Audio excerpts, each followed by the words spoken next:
Hey, I want to invite you guys, if you've been listening to this podcast and enjoying this content and are passionate about protection, you should know that we have an entire library of all of the Protector Symposiums that we've ever done, hosted at protectornation.com. You can go there and you can download those and you can watch every Protector Symposium we've had to date there online, and you can learn protection tactics from some of the most elite trainers in the world from the comfort of your own home. I think you'll be surprised about how much content we actually have there. It's very, very, very reasonably priced, and you can upgrade your protection skills. Remember, protection is not all about the hard skills. 90% of it is all about the software, the programming, the way you see and move in the world to achieve a safer pattern of life. With that having been said, go to protectornation.com, join us there, and learn from the best of the best. Now, enjoy the show. Boom, hello, and welcome to the Protector Nation podcast, a podcast that is dedicated to making the world a better place, making the world a safer place by making good people dangerous. In this podcast, we're going to study and understand what it takes to protect your family, to protect your loved ones, because we all know that you have a few basic needs: food, water, and shelter, but you also have the need to protect those things in a world and society where evil runs rampant and is sometimes left unchecked. Learning how to protect yourselves and your loved ones is becoming more and more important. And so we strive to raise the level of accountability to those who would do evil on this planet by making sure that the sheep, that the flock, is more well-versed in protecting themselves and their loved ones. If that sounds interesting to you, then sit back and enjoy the show. Out. Protector Symposium 5.0 is coming, and I'm stoked. I've been looking to train and hang and do something cool with Kawa for a while, man. So I'm glad we finally are able to catch up, man. We've been talking about this for years, bro. Right? You know, and then I saw you at this last, was it a SHOT Show? And I was like, yo, what's up? Yeah, SHOT Show Range Day, yeah. As we were saying, you know, I've been waiting to get caught up with Kawa for a while. We've been kind of bouncing this back and forth for a little bit. Saw him at the SHOT Show Range Day, and I was like, you know what? I think this year's the year. And we've got a lineup for the Protector Symposium 5.0 that is so good. I don't know how I'm going to beat it. I don't know how I'm going to beat it. You know, yeah, no, it's hot, man. Yeah, and you've done a great job of hyping it up too, man. With the marketing, it's been great. Thank you, man. I appreciate that. I appreciate it because it's, you know, you create something that's legit, and it's like if people don't know how good it is, you got the best boat and you die, you know, and no one gets on the boat, you know. Yeah. It's tough because we're in an industry that is heavily shadow banned, and we say we're shadow banned, but we don't really know how that affects us other than, you know, so we put all this effort into content and marketing and production, and like it hardly gets any, you know, it doesn't get seen, or so we don't know if it's us or the system or what. Yeah, no, but that's real, man. Like I you know, because I have 4 platforms. The shadow banning, the segregation on social media to 2 alpha platforms is real, y'all. I got multiple platforms, and when I do post anything about, well, really never touch the medical industry, you guys, that one's for free for you guys. If I post anything about certain topics, I'll get shadow banned on one of my pages. So I'll drop the same piece of content across all 4 to test it out. The shadow ban platform, I'll catch like 4 likes, you know, and then the other ones will be in the thousands like usual. So, you know, that's a real thing, man. And it shapes our world. It shapes the narrative. That's real. So for us, no, it's really bad. It's really bad when your own followers don't even see you. When I get DMs from people who are like, bro, have you been posting? I haven't seen anything from you from like 2 weeks. I'm like, bro, I post like, you know, like every day, all the time. Yeah. Yeah, man. No, that's what's up. So awesome. So y'all on IG, I gave you some time to hop over onto YouTube and join us. I'm about to kick this off with an intro to this upcoming Protector Symposium. I'm gonna cue the video. Boom. The Symposium 5.0 is coming at y'all. What is the Protector Symposium? It's a legendary event. This is our 5th iteration. We've had anywhere from 200 to 475 people at these events, learning elite protection skills, no matter what your background is, whether you're law enforcement, whether you're a professional protector, private security, whether you're a civilian, a single mom, an athlete, or a barista at Starbucks. Protection is the one skill that will allow you to keep everything that you know and love in your life. Come join us for a legendary event, a groundbreaking event, a legendary event that's different than anything else you've probably ever been to, and learn the skills of protection, the soft skills. On Friday, we will be in the auditorium, and you will learn from 6 amazing instructors. And then Saturday and Sunday, you will be put in a group and you will wagon wheel through all of the instructors, the hard skills around the following competencies. The infamous Craig Sawman Sawyer is going to be in the house, and he's going to be laying down some wisdom about what it takes to be a modern protector. He's got an amazing background, Navy SEAL, SEAL Team 6, sniper. He's got expertise in shooting, surveillance detection, anti-terror task force operations, pretty much you name it. He's been doing it for decades. Some of you guys might recognize him from a few TV shows, Sniper, Deadliest Missions. He's been on all the seasons of Top Shot, Rhino Wars. He's been in the community and out in the field, really living the life of a warrior. He's been a lifelong warrior of many different disciplines. Next up, we've got Raul Martinez, who's going to teach you the art of being able to implement, regain control of your firearm in the clinch. Do you know how to actually pull that weapon and implement it in close range? Can you get it back if something happens to it? Unfortunately, all too often, CCW owners pull their weapons, or police officers on duty, they pull their weapons and they get attacked and they don't know how to deal with it. Raul's going to teach you how to do that. Next up, we've got Ed Calderon, the infamous, who's going to teach Weaponology, which is one of my favorite courses because I believe this course is maybe more dangerous than 90% of the courses that I have taken over my professional career. You're going to learn the ology behind weapons.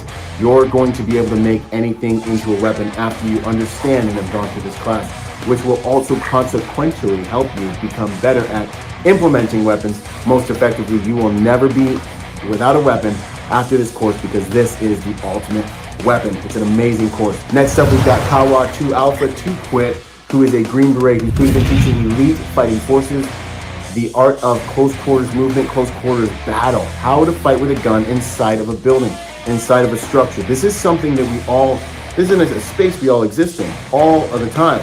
What if someone goes active in your building? Can you evacuate that? Can you evacuate that structure effectively with your CCW? What if you're the one who has to go find them?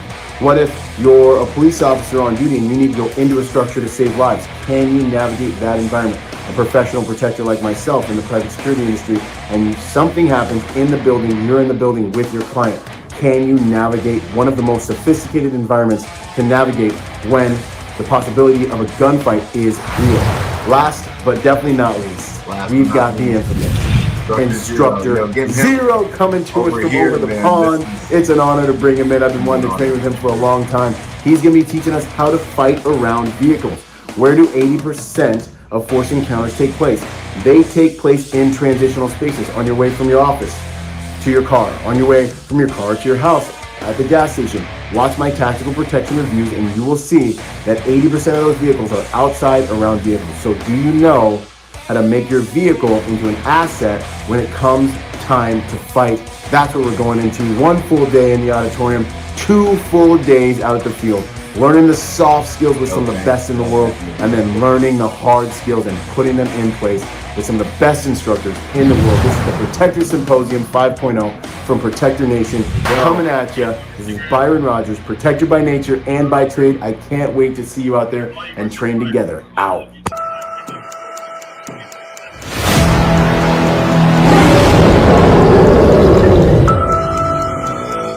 Yep. All right, solid, y'all. Boom. Yeah, it's great. That was good, man. No, thanks. I appreciate it, man. I appreciate it. Such a good intro, man. Such a good, it gets me hyped up when I see that, because I'm like, I want to take all those courses. Yeah, man. Yo, that's secretly like half my whole kind of thing with this is like, yo, who's all the dudes I want to train with at the same time to create something out of. That's like half my motivation for this thing. So no, that's good to go, man. Well, it's an honor to have you in the house, man. And thank you. Good to be here. No, 100%. And what you teach, man, your discipline, I think, is one of the most important disciplines for protectors. I think now, more now than ever, people are going to kind of really start realizing the importance of, CQB and being able to move through a structure with a firearm efficiently and effectively, man.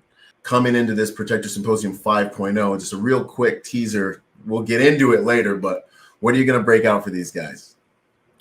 So we are doing basically what we call a lone operator, right? It's because you got Team CQB where, you guys stack up and everything, but we thought a lone operator is good just for that kind of single operator kind of application, whether it be inside your house or whether it be in your workplace.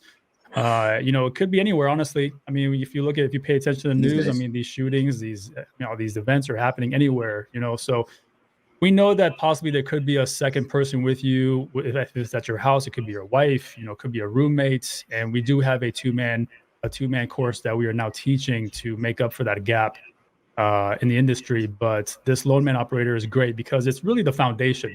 It's really the foundation of what CQB is. When you start adding people behind you in a stack, that just enhances your capabilities as a team. But understanding going through a lone operator course really gives you the foundational kind of mindset to what needs to happen inside of a structure, whether that is a multi-room structure, whether it's a multi-story structure. And we do go through some scenarios as to, whether you are pulling people out of there or you have EP world, if you have, that client that you got to get out of there. So we do some scenarios at the end, and then we use airsoft because, one, it's cost efficient to not just us, but you guys as well. UTM and sims are great. And on a professional level, they are awesome. But professionals also have budgets that don't come out of our pocket. So for a student, I mean, you could get a bunch of BBs and an airsoft gun and we can still get to work and make it very effective training.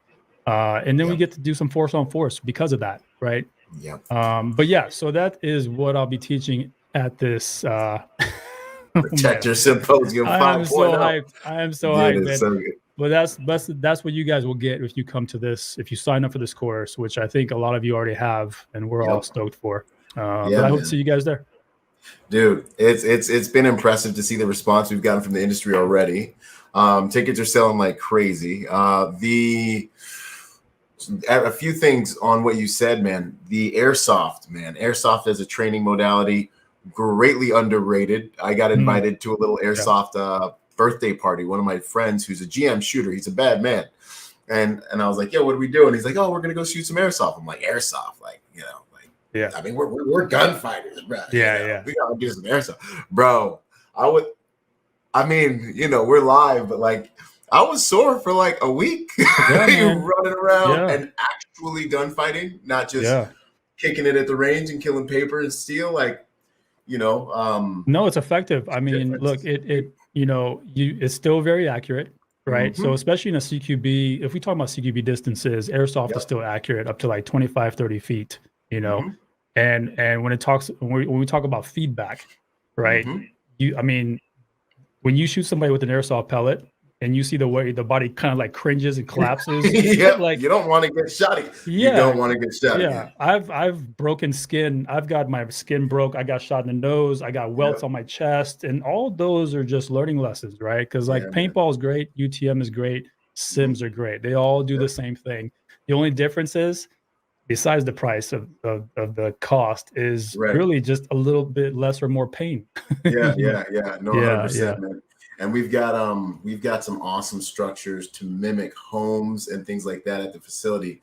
So, one of the reasons and primary reasons, and then we'll kind of get into like your background and all that stuff, that I picked this topic, man, is because the reality of the game, like what we see just the other day, mall shooting, one man.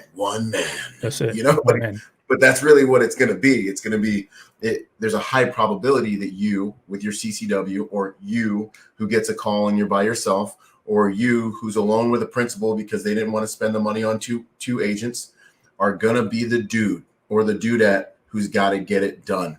And understanding, CQB isn't one of those things you just know how to do. You know what I'm saying? Like, there's levels to this. There's an art to this.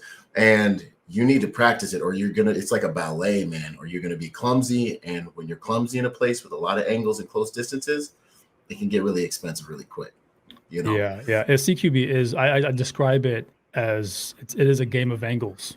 It is, as long as you understand the angles, it basically comes down to whoever owns that angle first is going to win the fight, right? Then obviously accuracy and all that comes into play. But if you're locking down an angle in CQB, you're more than likely going to win that angle, right? But the angles always change because we don't stand still. And that is what we describe as like the labyrinth, as like water flows through a labyrinth. It just naturally, kind of floods into rooms, and that's it. After that, it's learning how to move inside of a structure. Dude, and I'm already getting excited just listening to him break it down. Yeah, I know y'all heard. I was like, see, this is what it's all about, man. I love it. So CQB, extremely important topic, not available to enough of the civilians in the world. I want you guys to come and get this. Professional protectors, you need this stuff. Okay. Kawa has been in the game teaching elite fighting forces for a long time. I always like to start off the podcast with this one question. We go deep first. Brother, who are you at your core? Like, who's the man behind the work, bro? Oh man, that's I wasn't ready for that question. We dig in, man. What I'm trying to like summarize this, because it is kind of a long story. As most of you guys know, I'm Afghan. I was born in Afghanistan. My entire family's from Kabul. Came to the U.S. when I was like 3 years old. Man, we came here as immigrants, and just found like we escaped the war, right? Because the Russian invasion was going on, and I grew up in this country and from a very young age, and I became Americanized very early, but also hung on to my culture and all that. But I also developed a very overwhelming like sense of gratitude for how this country accepted us with open arms, and how we were able to improve our quality of life in America versus what life would have looked like in Afghanistan had I grown up. I mean, who knows what I would have ended up being, like with all the influences and all the craziness happening over there. But here I could be anybody I want. And because the military runs deep in my blood and my genes, because everybody in my family served, especially on my dad's side, they're all fighters. And if you guys know the history of Afghanistan, that's all we do is fight. Those cats are dead serious, bro. Yeah, so like it was in my genes. So I knew I was going to go into the military, and I knew that I was going to be in some kind of combat MOS, because again, that's like why else would I join the military? I started out in the Marine Corps as an 0311 infantry guy. I did a few deployments there. That's where I started out, Camp Pendleton, West Coast Marines. So East Coast guys, that's my hood, bro. That's what's up. Two West Coast Marines, man. Hollywood Marines. Just the 0311, but I joined prior to 9/11 because nothing, that's how I kind of convinced my family. My family was very against me joining the military, because they're like, "Well, we just came from a war-torn country. Why would you join the military?" And I was like, "It's in my blood. I can't not. I just can't not." You know what I mean? Like, yeah. I mean, I was playing with like little guns since I was like 2 years old. But anyway, this was always the plan, Mom. Yeah, but I convinced them. I was like, "Look, nothing's going on. I'm going to do 3-4 years, maybe get out, finish, go to a graduate degree or whatever, but then 9/11 kicked off, not even a year after I joined, and changed all of our lives. Right. And that was that, man. Next thing I know, I find myself in Iraq and staged in Kuwait, ready to invade Iraq. And then the second deployment was Fallujah. I was a squad leader at that point, led a squad of Marines in Fallujah for their Operation Phantom Fury. And that was a game changer, man. That's what really kind of shaped me as a man, and understanding what I wanted to do with the rest of my life. We all kind of came back as men from that deployment. It was not, if you guys know Operation Phantom Fury, it was like the biggest urban assault since like Way City, Vietnam. And a lot of people died. A lot of good Marines died, but we, got a lot of bad guys too. And Fallujah was pretty much destroyed by the end of that deployment. But I knew at that point that I needed to do something. Like, the Marine Corps was not like the pinnacle of what I'm supposed to do. I love the infantry. Don't get me wrong. I still defend Marine Corps infantry, to this day. But I just knew that there was something better for me, and that's when I decided that I'm going to leave the Marine Corps and go into the Army and try out for Special Forces. And I knew that it wasn't a guarantee. I knew that if I didn't make it, I'd be stuck in the Army infantry unit, which, it's not all bad, right? But like, But like when it's like Army versus Marine Corps, right? We're Yeah, always like talking shit. Yeah. Right. As a Marine, you're like, no. Yeah, it's like I'm no, gonna be no. purgatory now. Yeah, it's like no, You we're know, I better. love It's the like no, Army we're cats. better. Hit We always saw the Army infantry guys as like these guys have way cooler toys and equipment, but like, bro, we put in work with our broomsticks and you know what I mean, like 1980s Kevlar vests and stuff. Yep, Vietnam era weapons. Yeah, silver guns. Anyways, so there is a sense of pride there, but I knew I was willing to take that risk, and so that's what I did. I got out of the Marine Corps honorably, and I enlisted in the Army. I actually enlisted as 11 Bravo because I was at least going to choose what I was going to fall back on had I not got past selection or made special forces.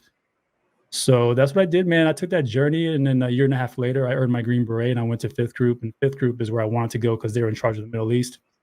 And being Afghan and understanding that culture and everything, I knew I could do well there. They could use me, right? And so that's exactly what they did, man. They put me to work, and I did a lot of cool things in 5th Special Forces Group for all those years I was there. Several deployments, several amazing schools, met a lot of cool people, got a lot of good experience, and it really set me up for what I wanted to do on the outside, which was take all this information, all these skill sets, all this experience that from the Marine Corps to the Army, and now give that to civilians, in the best way I could, of course, right? I had to kind of tweak it, obviously, but just give it to civilians because, not that I want to say like I knew where this country is going, but you could already kind of tell, man, like, we're always going against the grain in this community, whether if you're talking about the Second Amendment, where you're talking about, patriotism, where you're talking about, the way of life that we love to have in this country, like everything is against the grain. And I knew that the only thing I could do that would make me happy outside of the military was to just be a teacher to civilians, but not just civilians, law enforcement as well. And that's that, man. That's as like as summarized as I could put it. My last job in Special Forces. So that's like operational experience. My instructor experience comes from my last few years in 5th Group, where I was teaching at SFAUC, and SFAUC stands for Special Forces Advanced Urban Combat. It is probably the #2 highest shooting school in special operations, and it was an honor and a privilege to be to make it to that, but also be a part of that committee and teach. We taught 40 Green Berets every 6 weeks. We spent 2 weeks on the flat range with very advanced type rifle, pistol, shotgun shooting. And then we took about 2 to 2.5 weeks into the shoot house, and all we did was CQB. We started off with live fire, and then we kind of digressed to sims, because we were obviously putting role players in there now, and we were kind of testing some of their stuff, right? So, but I knew that as much as I loved flat range stuff, and as good as I was with that, I knew that my bread and butter and what I really enjoyed was CQB. Like, it just came natural to me. Not that I'm like some kind of CQB master. That person doesn't exist. But the understanding of CQB, the concept of it, and then being able to deliver that to students, I just found a little more natural. So that's kind of where I honed in on in my time there. And then, I mean, to this day, man, I love teaching CQB more than anything else. And that's why I'm so excited to teach here at this year's symposium. So, but that's it, man. That is me in a nutshell. No, I love it, man. I love it. Passion, experience. There's a lot to be said. So when I got to the Marine Corps, it was right after you guys got back from Fallujah. They made us sit there and read the newspaper articles of you guys pushing into the city, and just like burned it in our chest. And like, all you losers are missing out on the initial push. You'll never be the men that they are. And we were just sitting there like, I hate myself. Hopefully the war is still going on. We get out of boot camp. We're all our conditioning going. But when I got to my unit, man, it was really cool to get to be able to train with these cats that were just downrange in the biggest urban engagement since Way City in Vietnam. It was literally like that training day scenario where they're like, you remember all that stuff you learned at the academy? Unlearn that right now. This is how we really get down. This is what really happens. You do that, this is what's really going to happen. Like, and I got that real world gritty instruction. And there's a difference, man. I'm not saying someone who hasn't been downrange can't teach you stuff. Like there's great instructors, but right.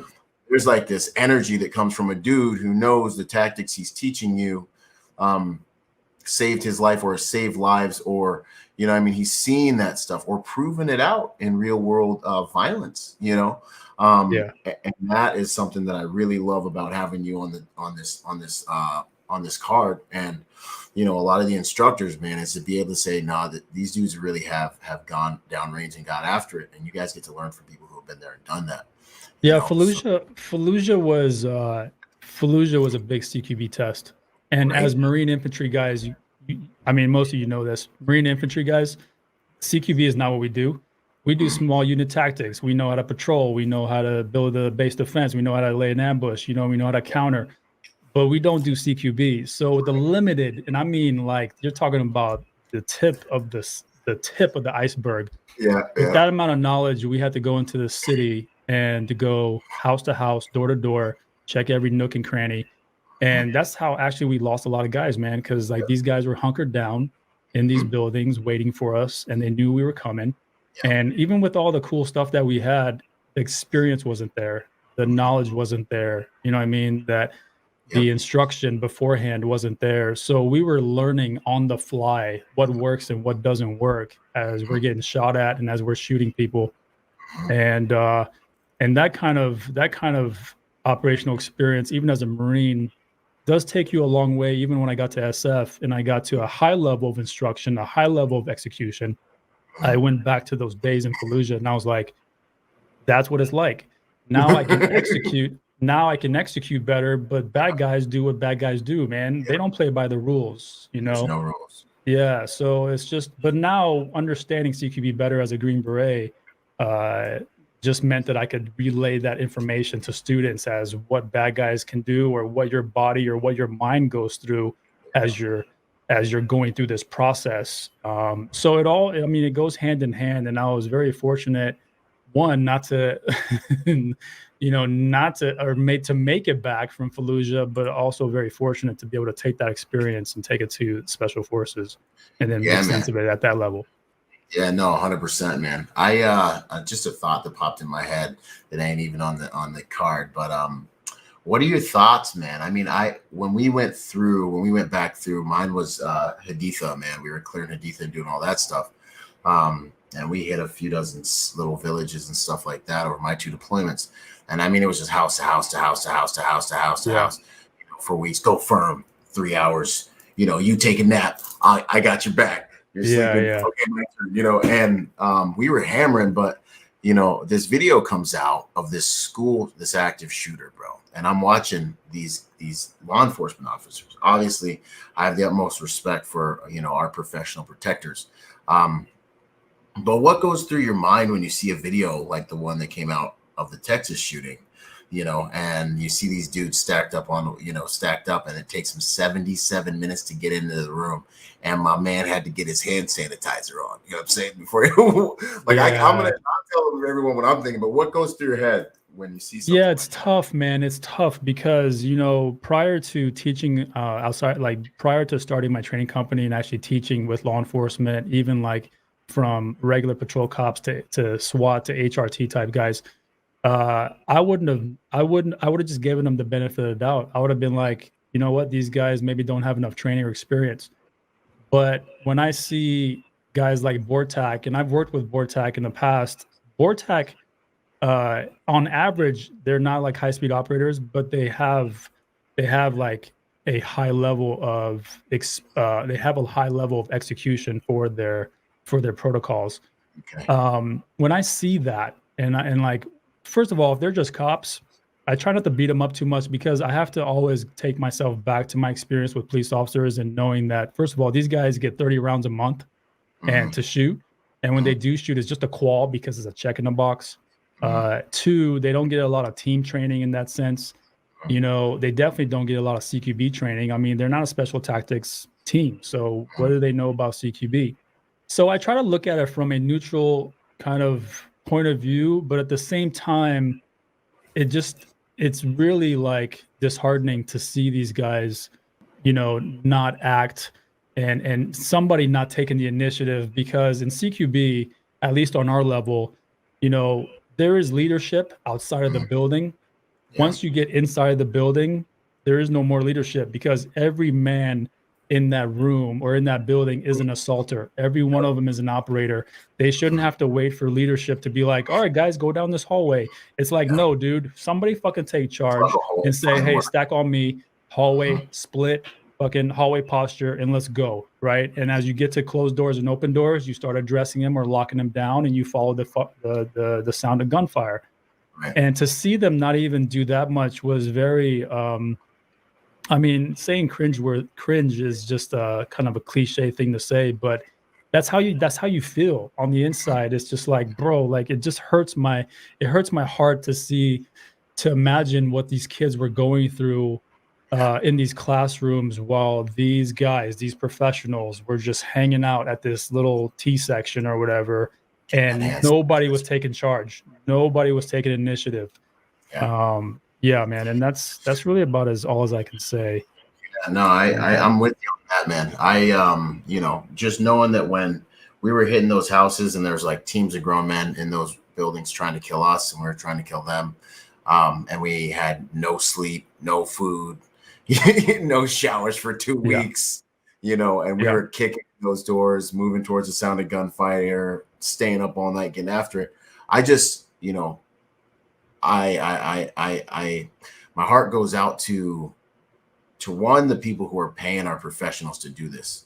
Right. Like we are expecting a service. So we got to be, and then I say this in the EP world, in the private security world, we must be as advertised. Like it's not enough. And I'm talking to anybody who's a professional protector.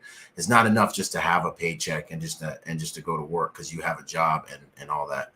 If you're doing this work, it's got to be more than just a job. It's got to be a lifestyle. And so my guys, my professional protectors, we're going to the range this weekend, and we try to build training into our budget. We try to get a training allowance so we can keep our guys legit when it comes to medical, and, all the different tools we need on the spectrum of driving and shooting and communication and counter surveillance. But that is part of this work. 77 minutes for evil to reign supreme in a room is just, and I say this with respect, and I also say it as a like a challenge. As men, this is our love language. It is unacceptable. It's 100%. 100%. And I can say that because I've had to make the call and be like, yo, I think I'm gonna have to go. I might die, but I'm not letting my boys go in here by themselves. Today, we're gonna die together for the right stuff. So which kind of. Sorry, I didn't mean to steal your thunder, but I was just going to say, which kind of takes us now to after action, right? When we look at this after action and we assess what happened in those 77 minutes. From the comfort of our chairs, from the comfort of our chairs, Yeah, but what I'm trying to talk about is like nobody can disagree with this. Is now accountability, right? Now heads got to roll at this point, right? And that's what I haven't seen. Where is the accountability for these police officers? Where is the accountability for the leadership? Who is the ground force commander? Where is his accountability? I have yet to see anybody get fired. I've yet to see anybody even just leave without pay or something. You know what I mean? And another small consideration too, I think is a large one, is changes in American culture with regards to our war fighters and our law enforcement agencies.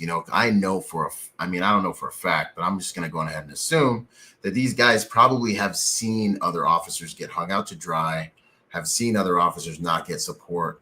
I don't think that our law enforcement agencies are able to act knowing that their job is secure, that anyone's going to have their back. And right, wrong, or indifferent, I know how that affects a fighting force, and not having a clear mind when you're going in there that, hey, my chain of command's trusting me to make the best decision on ground. Like having to be like, yo, I could be right, and then I could not be able to feed my family, and I could go to jail for the rest of my life. Mm-hmm. Like thoughts like that in your your mind while you're fighting, those are killers. So I think there's something we should look at there too. Big time. It does affect you operationally when you think that even if I do the right thing, my chain of command will not have my back, or they'll just let me, they'll let me they'll leave me flapping in the wind, and that really affects your operational aptitude, because at that point, you still want to do the right thing, but even if you hesitate, right? Because before, if everything was groovy with your chain of command and you're just like, hey, you guys got this, go. You're not even thinking, you're in work mode. But the moment you have even that slightest doubt and you hesitate for that moment, one that echoes throughout the unit, right? Throughout the element that's on the ground, it echoes. But two, that again, it takes away that response time that was so dire in this situation.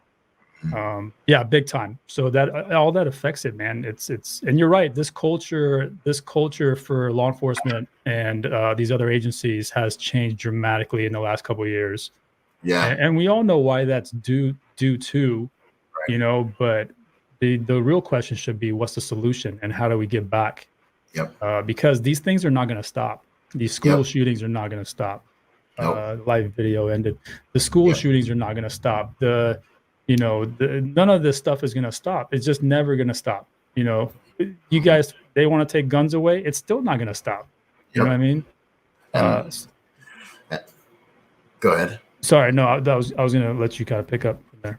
Yeah, man. And that's the thing. So that's why we're into this CQB. That's why the mission is to make the world a safer place by helping good people to become more dangerous and understand how to move through these environments.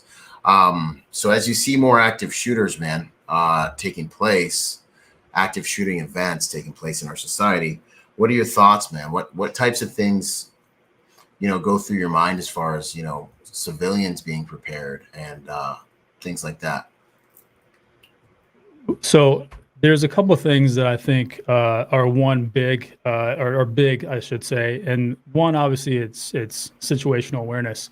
Without situational awareness, it doesn't matter how well you're trained, how well you can shoot, how much of a tactician you are. Situational awareness is something that I preach all the time. And people are like, well, teach me how to be more situationally aware. And this is how I break it down.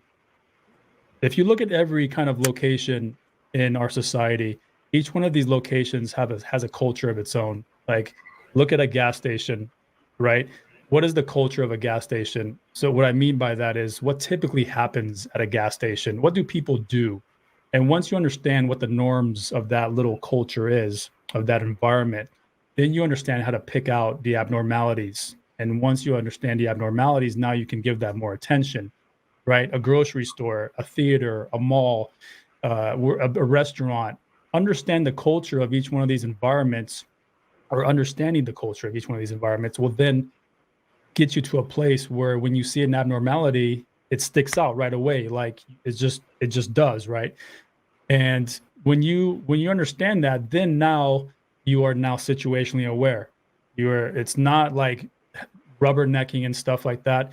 There is the whole 5 and 25 thing, which I firmly believe in. Obviously, scanning your immediate kind of little 5-meter perimeter or whatever, and then scanning out further for threat indicators. But most of these things happen inside of a structure, and each one of those structures has a culture. Understand that. That's how you pick out threat indicators, and they really stick out. You don't even have to look for them; they just naturally stick out at that point. So situational is big. Situational awareness is big. Other than that, it's training on your own and understanding what's important to you, to your pattern of life. Because you see all these things on social media like, well, this guy is on the flat range with full kit, and this guy is working mainly out of vehicles, and this guy is doing a lot of CQB. And it's like, no, man, don't look at these people on Instagram as like people you should emulate. Look at your pattern of life and understand, be like, where am I the most vulnerable in my pattern of life? Am I vulnerable inside my house? Is it work? Is it en route from work, to the house? Or maybe it's that lunch place that you go to. What kind of lifestyle do you live? And then now pick out the vulnerabilities. In essence, what you're doing is you are doing a risk assessment of your own life. And once you understand what the risks are, once you complete that assessment, then you kind of have a better idea of what kind of training you should really focus on, So whether that could be concealment training, or if you're a professional, maybe it's more stuff out of an OWE holster, whatever it is. But once you kind of do a risk assessment of your own pattern of life, then you kind of like, okay, this is where I need to focus on. If you spend most of your time in a car, right?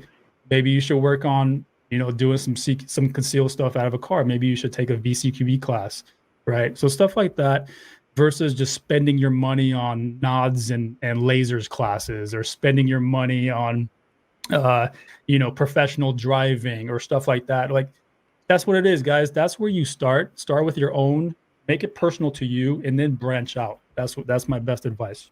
That's really good advice, man. Like, you hit on some solid stuff. Situational awareness is a really broad term, so I'm glad you broke it down. And it really begins with understanding the social baseline of your environment. That's how you recognize anomalies. You're like, yo, what's everyone supposed to be doing here? Okay, how does everyone here have an alibi? Are they all doing what they're supposed to be doing here? Why is there one military-age male not doing what everyone else is supposed to be doing here? And it comes down to being like, okay, that's my guy. I'm gonna make sure I have visual mastery, and I'm going to make sure that he's not gaining tactical positioning on me. And I'm going to pump my gas. Gas stations are where a lot of these things go down. You mentioned, you hit the nail right on the head. Transitional spaces. Take a look at your life. Look at the vulnerabilities. Oh, I don't have any vulnerabilities, Byron. Well, do you go from your car to your office to your car, from your car into your house? Do you park in a garage? Like, these are transitional spaces. If you go back and you watch my tactical protection reviews, you're going to notice everyone gets hit in these transitional spaces, right? Because this is where it goes down, man. And that's micro and that's macro. That's from your house to your car. That's from your trip to New York, Yeah. And I'll caveat one more thing to that is, like, one additional thing you could do if you have the time and resources. Of course, you don't have to do this, but it's kind of, sometimes it's good to put yourself in a bad guy's perspective. Let's say you walk through this park every morning to get to work or to that coffee shop. If you were a bad guy, where would you hide? Where are the choke points? Where are the open areas? Where is it most saturated with people? Where are you alone for even 2 minutes, right? If you were the bad guy and you were your own target, where would you hit you from, right? Again, that's just some kind of like advanced type stuff that we look at. And it'll give you a different perspective, because now you're looking at your life or your pattern of life through the bad guy's eyes, and now you can better prepare, right, for certain little events in your life or through the day or whatever it is. No, 100%, man. That is, in my opinion, that is one of the first things we do anytime we get on task. As we look at our life, what's my pattern of life? Where are my vulnerabilities? If I was a bad dude, where would I hit me? That's why I'm carrying everywhere. I got my stuff with me, even at the gym, because that's, that's how I'm thinking, man. Like, man. If I was tracking Byron, and so here's a quick case study, right? Like, if I was tracking Byron, where would I hit Byron? You know what I'm saying? Where's the only place I go live? At the gym, right? Where do you go live in your life? I got a few clients now because they went live while they were on some trip. Somebody's looking at the hashtags for Aspen, sees them go, okay, they're hashtag Aspen, boom. That means they're not home. They already knew where they live, and then you're getting hit while you're not at your house. So social media is another layer, that's digital realm that can make you vulnerable if you don't understand how to navigate that as well. That's a very good point, man. Social media is in essence a vulnerability, not like anything that's good for you, other than followers and stuff. Yeah. I mean, relationships are important, but security-wise, it's a vulnerability. Yeah, man. Just don't post every little thing, bro. That's like, just unless you're like getting paid for that, then that's different. But and even then, you ain't gonna catch me posting when I'm not home. Like, no. So, dude, what about I'm gonna play real quick your video for the Protector Symposium. We're gonna take a quick break so everyone can see that, and then we come back. I want to hear your thoughts on active shooter and run, hide, fight. Okay. Yeah. Stand by, palms down. Coming up next, we've got Kawa 2 Alpha 2 Quit in the house, and he's a former Green Beret that's been teaching agencies, elite fighting forces all over the United States and the globe for quite some time now, but specifically in the art of close quarters battle or close quarters movement. How do you make entry? How do you move around in the urban environments that we frequent so often with your firearm? How do you navigate those environments effectively, whether it's a search for an aggressor or it's just to evacuate the aggressor? And in today's day and age where we're dealing with so many active human threats, whether it's active shooter or whatever it is, you very well could be faced with the reality that you need to make the decision, run, hide, or fight. Which one are you gonna do? If it's run, if it's hide, or if it's fight, and it's gonna happen in an urban environment, this class is going to help you.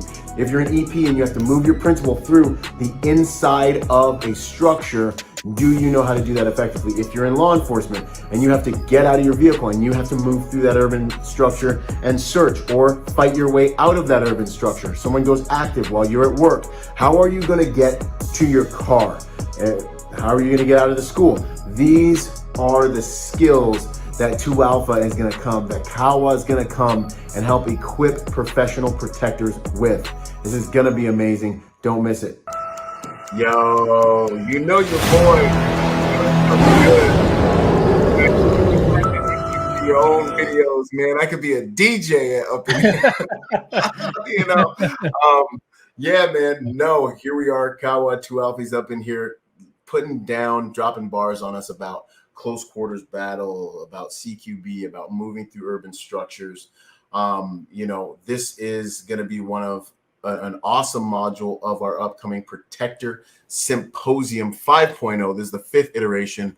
You guys get some tickets. I'm going to put the link in the comments. Go to protectorsymposium.com.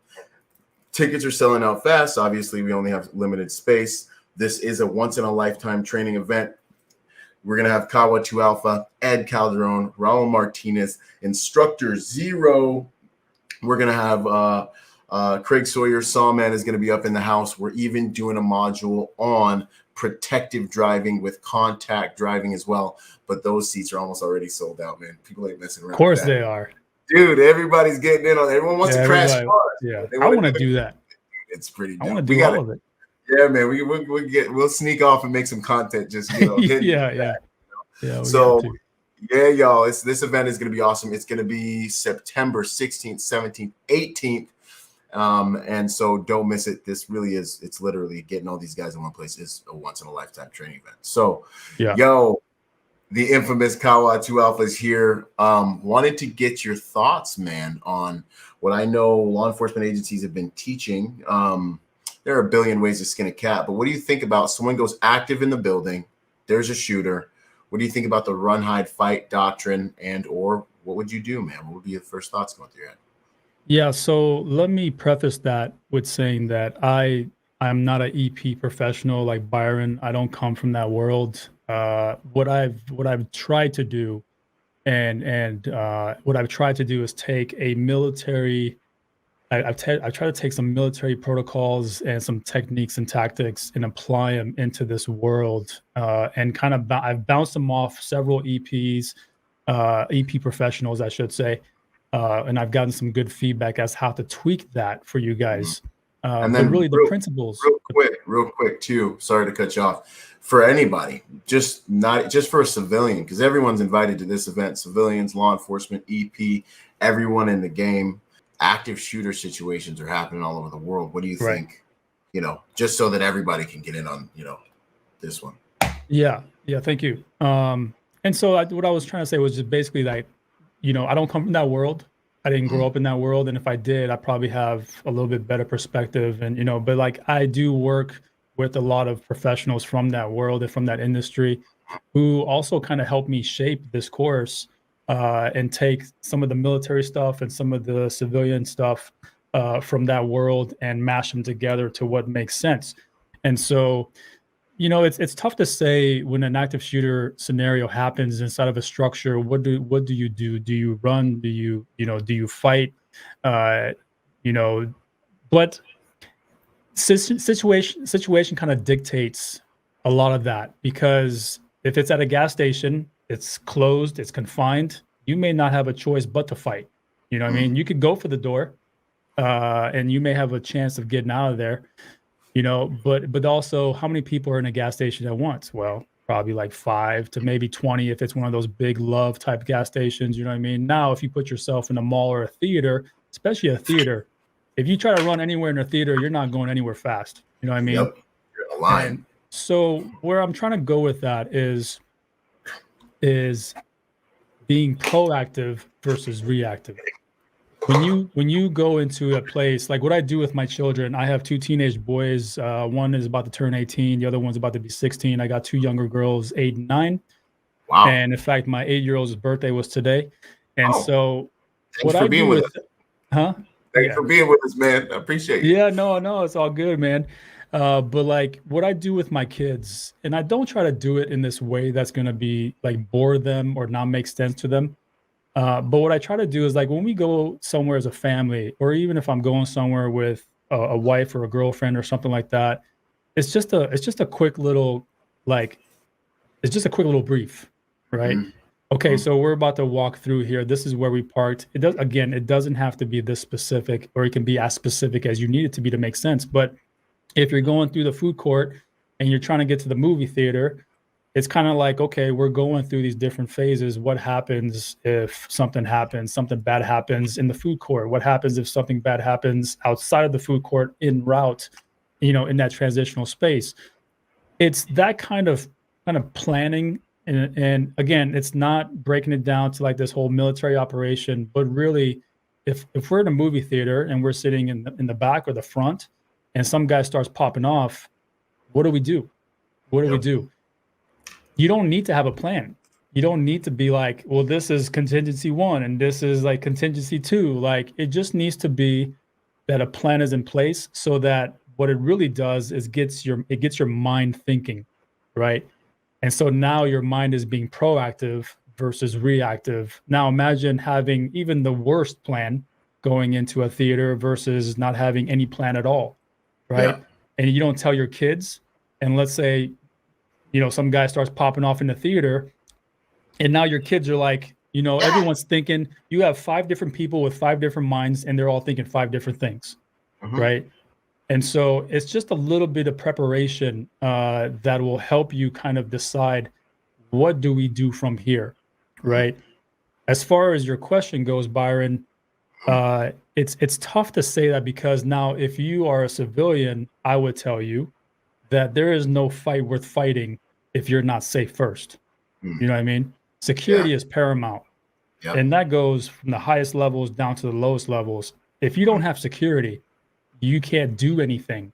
You know what I mean? Yep. And for example, in CQB, if you're facing an open door and nobody has a gun pointed at that door, or if you don't have a split stack kind of crossing rifles through that door, you can't do any work in that room, because again, you're exposed, the area is not secure, and there's just no progress from there.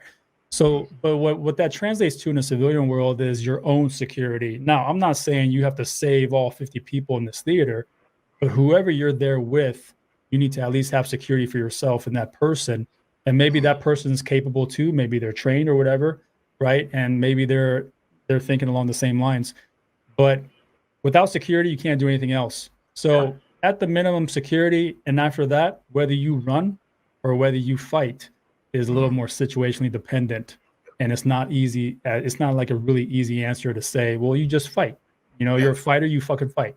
That guy in the mall, that guy in the Indianapolis mall, what he chose to do was he didn't run, but he also didn't necessarily advance right away. He took cover. So what is the principle of cover? It's security. He made sure that he was secure first. And I think he was with somebody as well. But he made sure that person, I think it was like his girlfriend or his wife. So they made sure that they both had cover. He took a minute to assess the situation. At that point, he made a decision that, you know what, I'm capable of doing this. And I have maybe he had a clear line of fire. Maybe his backstop was clear. Whatever it was, he took that 40-yard shot, and he took several of them, and he made that decision. Now, he could have easily ran out of there, and no one would have ever judged him. No one would have been like, hey, bro, you had a gun on you. Why didn't you do something? You know what I mean? Of course, you got the trolls that would have said that.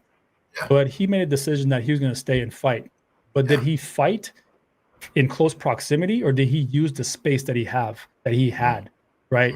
So he did very well in that situation where he's like, dude, I got 40 meters between me and this guy. I don't need to close distance. He has a rifle. I have a pistol. And on top of that, he had a subcompact, right? Which is not the easiest gun to shoot. And not at no 40 yards, bro. That especially not at 40 yards. Like Yeah, I was like, yeah. and he went like, what was it, like 8 out of 10? It was like something.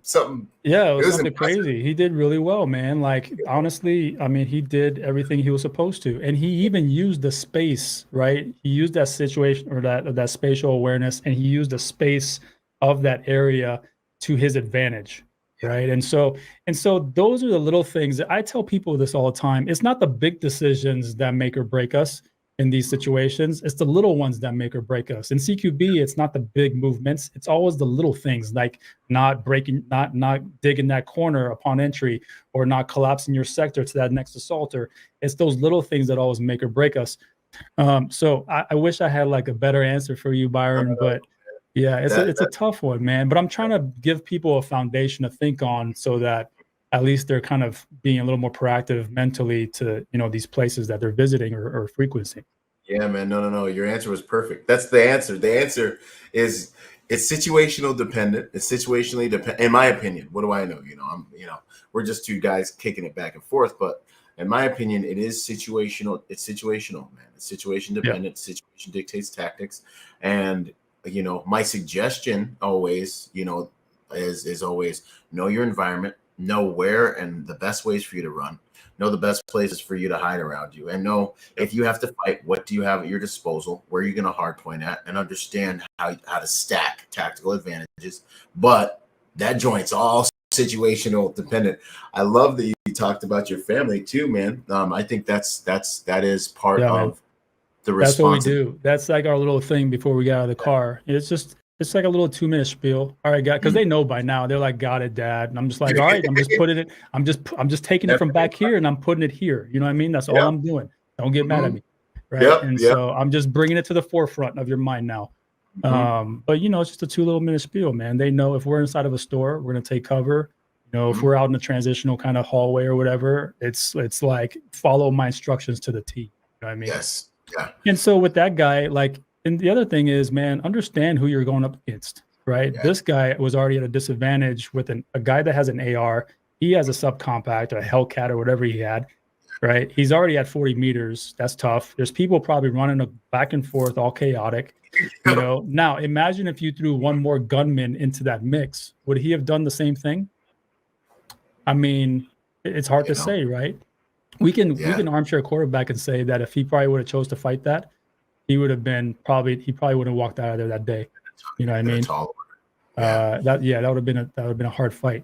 But understand what you're going up against, man. Not everything is about, well, I got a gun, so I got to act. That's not it, man. That's not it. Sometimes you got to fucking take care of your own, walk away, and understand the lessons learned there. You know what I mean? To fight another day. And leverage your tactics, man. I got out of the Marine Corps. We're kicking indoors. We're flooding cities. And I went to train with some of the boys up at LA Sheriff's Department, SCB dudes. And I'm sitting there in one of the shoot houses running around. And kind of one of my mentors, he grabs me and he stops me and he's like, "Hey, what did he say?" He was like, "Where are you going?" I'm like, "I'm going to get to the threat." And he's like, How long do you have to get to this threat? And I'm like, "I don't know. I don't know what's going in there. I got to get in there." And he's like, "You've got the rest of your life." He's like, "You go in this house, you make one mistake, and that's it." He's like, "Slow down." And I'm like, we got shock troop tactic training, so we would just flood stuff, scream, kicking in. I mean, it was the nasty, ridiculous Marine like Corps Power Rangers, just fucking literally, bro, just violence of action, breaking stuff as we go just to, oh man, and I think like unnecessary somersaults and cartwheels and shit. I was like, they take advantage of us, like that we were 18 and we would do whatever they told us to do. But they did. But anyway, so yeah, man, and he was like, "You have the rest of your life.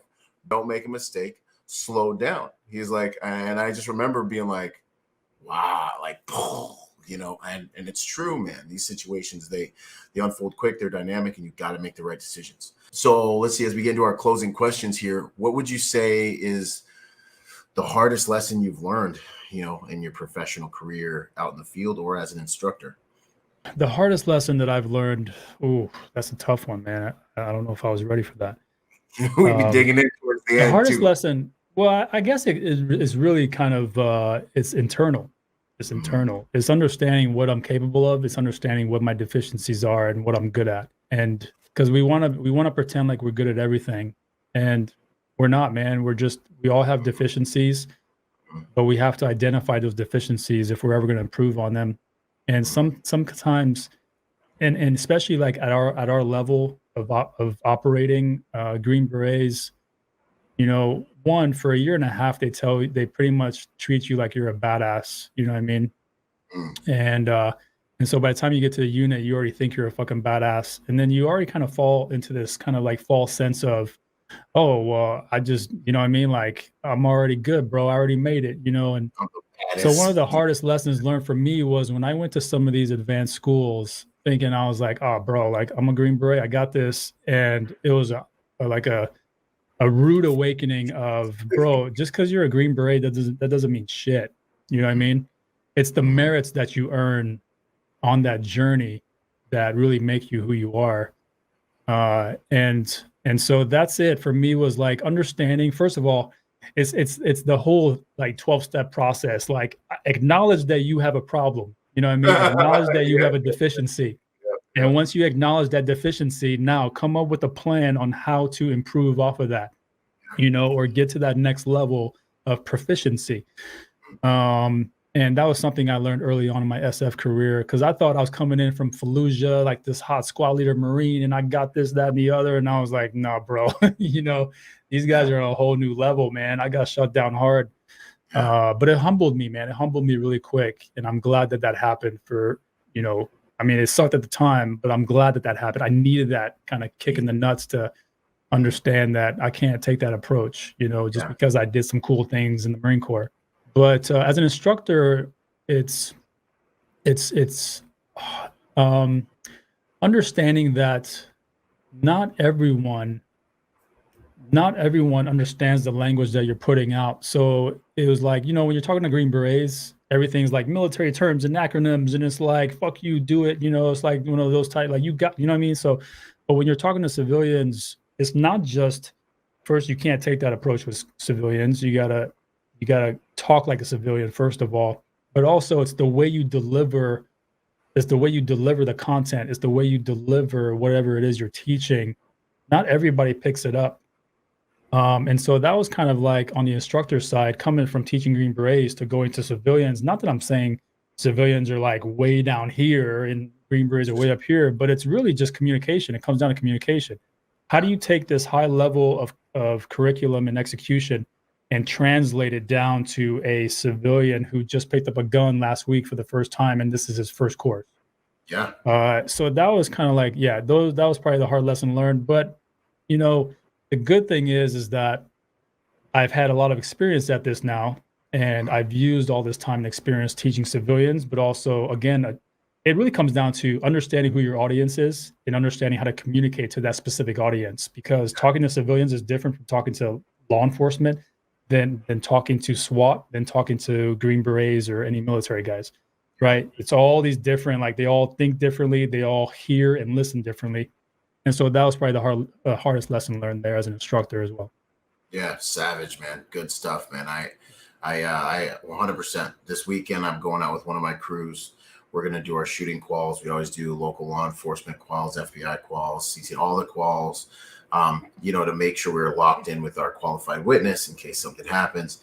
And, you know, we've had, you know, you've been on teams with leaders that don't go and shoot. And it really just goes back to, hey, I don't care about your position. I don't care about your background. I respect you for what you've done. What I need to know is what you're capable of when me and you cross that line of departure for this mission. That's it. Can you operate? Yeah, really, right? Can you operate? Okay, I got one question. Can you operate? Sorry, terminal list plug. Yeah, man, because that's the question, man. And then and honestly, we run in docs for some of the details, and And I'm always blown away when, you know, we get a dude and he's like, yo, I'm prior military, this, that, and the next thing. Or I'm prior law enforcement, this, that, and the next thing. And then I'm like, okay, cool, man. We're just going to shoot some law enforcement quals and we're going to shoot some, you know, federal stuff and whatever. You know, just pass the quals, man. And they're like, yeah. And then I get a civilian who's like kind of shy and a little uncomfortable because he doesn't have the background. I'm like, yo, you know, I'm looking at his resume and stuff, and he's like, you know, I'm not military, I'm not law enforcement. You know, I've been practicing a little bit. I've gone to some courses, and then we get out there, and you know who smoke checks all the other dudes, man? The civilian, man. Dude, yeah. They're like, y'all kill it. You know, y'all like going to Valhalla with it, you know, because the civilian's not resting on his laurels. And he's actually at his house dry firing and actually spending money going to courses. And he knows what he can do right now is all he's got. He can't say, I used to be a SEAL or I used to be a whatever. Yeah, man. That's the one thing that I didn't like about the military. That's the one thing that I didn't like about the military. And since I've worked with other units and agencies now, I see it there too. It's like this very restrictive mindset that because you are training at a certain level, you don't need to do anything outside of that. Right? It's almost like, well, you know, it's like I clock in, I clock out, and that's it. And I'm gonna go home and like not do anything else. But it's not like it's not like a physical thing. It's a mindset thing. It's like, bro, just because you're a cop, that doesn't mean you can't go to the range on your days off. Just because just because you're a SWAT guy, just because you're a military guy, that doesn't mean you can't go to the range or go do some training on your time off, or maybe with some of the guys. And that is so detrimental, man. It's detrimental. We're civilians. That's where they have kind of the upper hand because they're not closed into this space, this headspace. Right. You know, they're just like, ooh, I want to do that and I want to do that. It's like, you know, the Protector Symposium. It's like now they can come to the Protector Symposium and literally do all of these cool things, you know, because they're not stuck in this headspace that, well, I did my work and I'm just gonna go home. Yeah, I'm already Yeah, so that's what I like about the whole civilian space is those guys, man, they just want to do everything and then they find what they're good at and they want to stick to it. And then they branch out. You know? Yeah, man. No, that's good stuff, bro. Yeah. What would you say? And so, yeah, for all us prior military, some dudes are still dangerous, but it's got to be more than just a job. It's got to be a lifestyle. So, absolutely, y'all 100%. Keep up. Yo, what would you say was your proudest moment in this game as a protector? Proudest moment. My proudest moment is like when I get feedback from people, like whether that's 6 months down the road, a year, 2 years, people hit me up every once in a while. He's like, hey man, that class that I went to, or that chat that we had, you know, or these courses, like, you know, sometimes I put on like long-term programs, like 3 to 6 months, or even a 1 year program. I put that on every once in a while.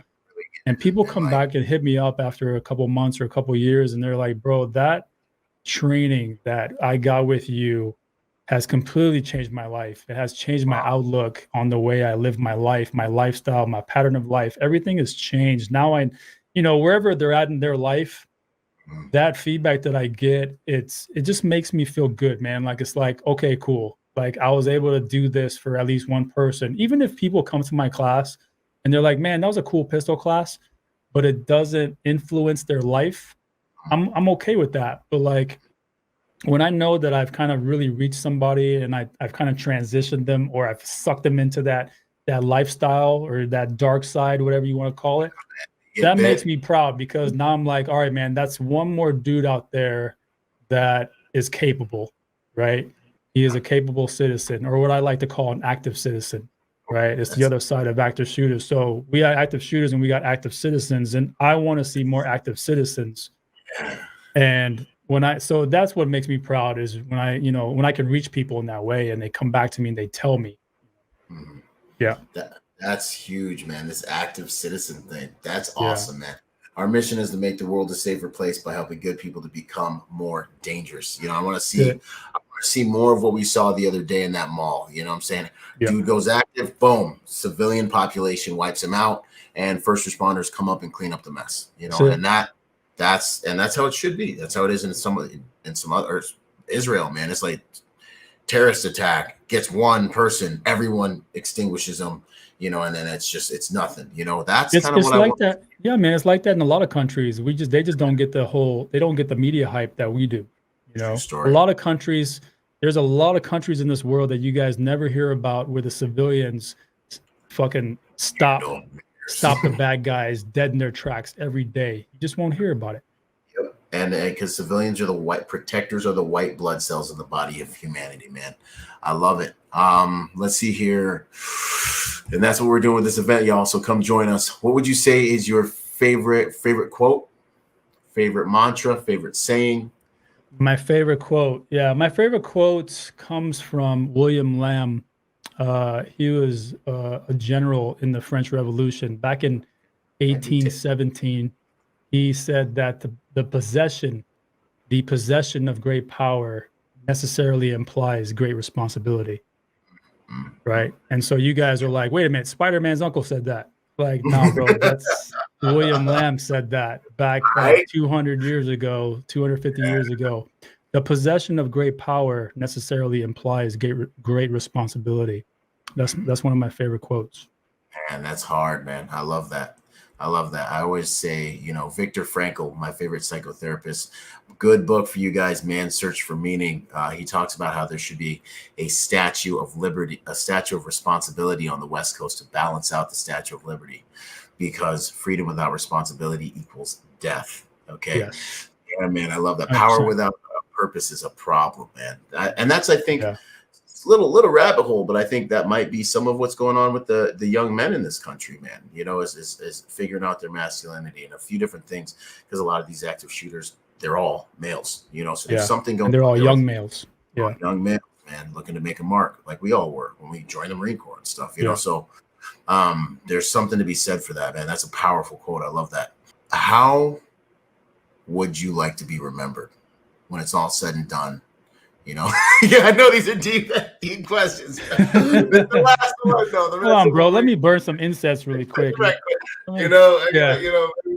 Psychology coming out, but how do I want to be remembered, man? Honestly, look, in the big scheme of things, nothing else matters, man. I don't want to be remembered as a Marine. I don't want to be remembered as a Green Beret. I don't care. I can care less about those things when I'm old and gray on my deathbed. All that I want to be remembered by when I'm in that position is that, I did right by those that I care about.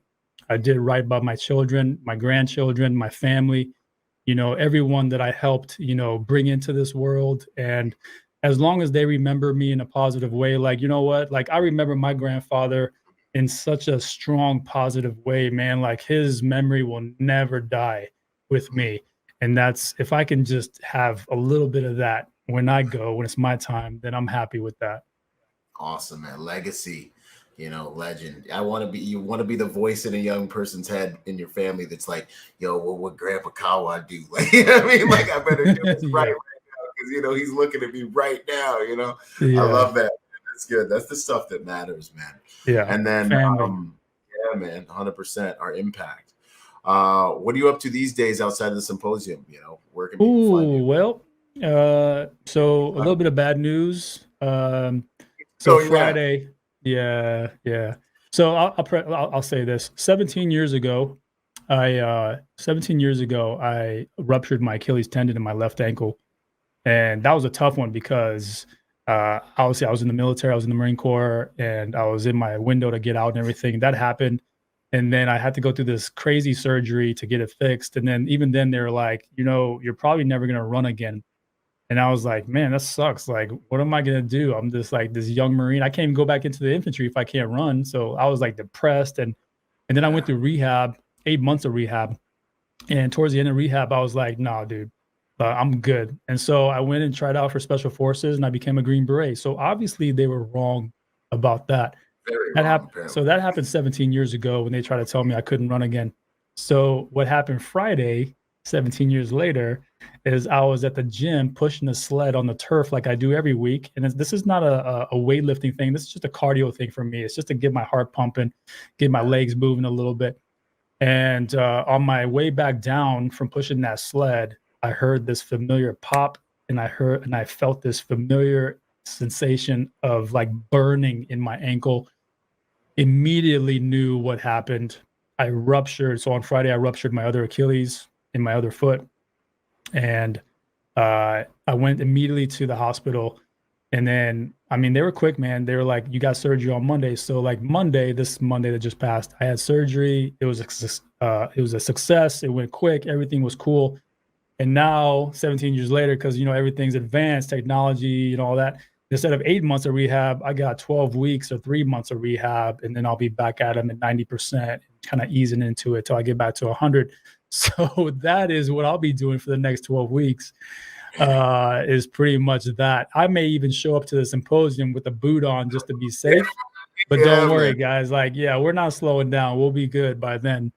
But yeah, man, that's me. That's me now. So outstanding. Well, I'm sorry to hear that, man. I know when you heard that pop, you were like, again? Like, is this really happening again?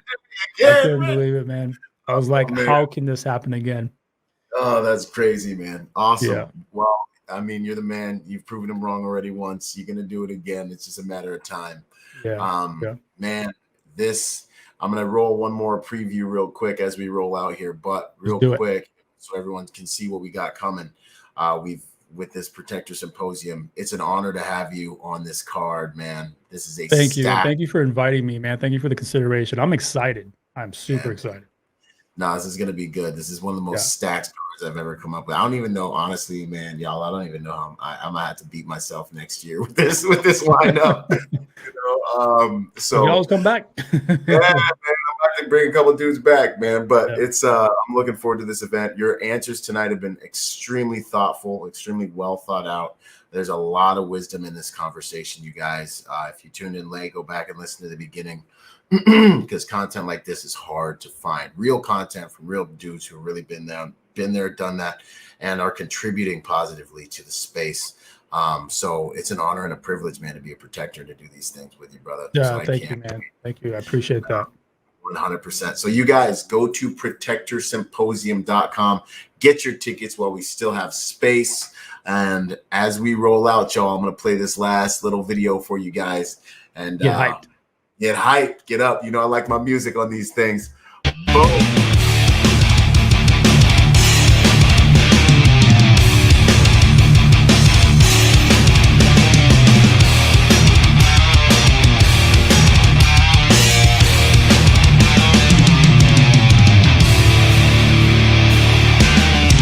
Boom, ladies and gentlemen, the Protector Symposium 5.0 is finally here. The Protector Symposium is a quite legendary live event that goes on in the protection industry, where I bring in about 5 of the world's top protection trainers in various disciplines. The infamous Craig Sawman Sawyer is going to be in the house, and he's going to be laying down some wisdom about what it takes to be a modern protector.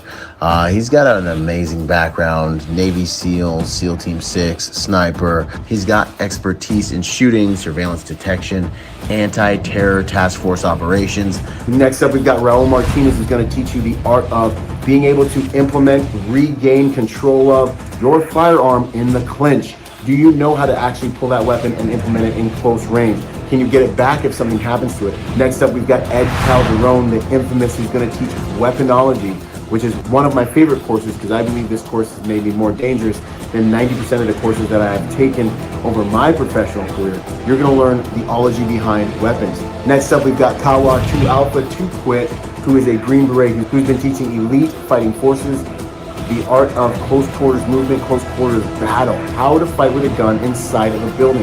Last but definitely not least, we've got the infamous Instructor Zero coming to us from over the pond. It's an honor to bring him in. I've been wanting to train with him for a long time. He's going to be teaching us how to fight around vehicles. Where do 80% of force encounters take place?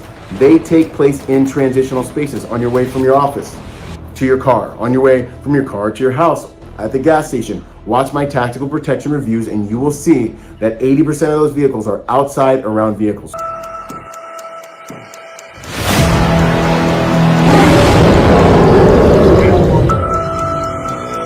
Boom! So we're back. All right, brother, man, this has been an amazing time. All I got to say is thank you so much for your time and attention, brother, and for joining forces with us on this thing, man. Yes, sir. Thank you for having me. Thank you for everyone who attended and asking questions. Hope I see you guys there. I see some familiar names here as well. So thank you to my people for joining us.